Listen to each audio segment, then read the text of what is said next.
185, and we're going to add it to 549.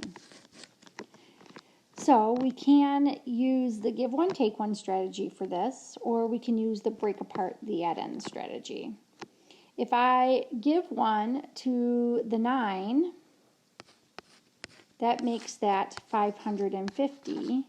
And if I take one from the 5, that makes that 884. So I can add 5 and 4 and still have 4, but then I still have to regroup here.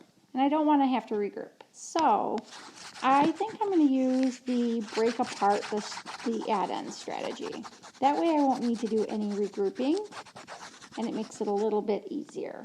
So 885 becomes 800 plus 80 plus 5, and 549 becomes 500 plus 40 plus 9. So I can take that 500 and add it to my 800, and I know I'm going to have that. I know that 8 plus 5 is 13, and I just leave the zeros behind. Then I'm going to take that 40 and I'm going to add it to the 80, and that I know that 8 plus 4 is 12, and I just leave my 0. And the last thing I'm going to do is take the 9 and add it to the 5, and I know that 9 plus 5 is 14.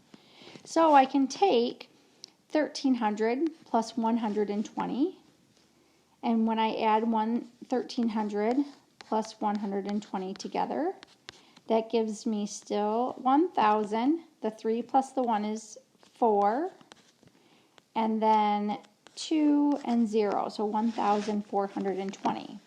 Now I can take that 1420 and I can add 14 to it, and I know that 0 plus 4 is 0, and 2 plus 1 is 3, and nothing is added to the 4 and the 1, so it's 1434.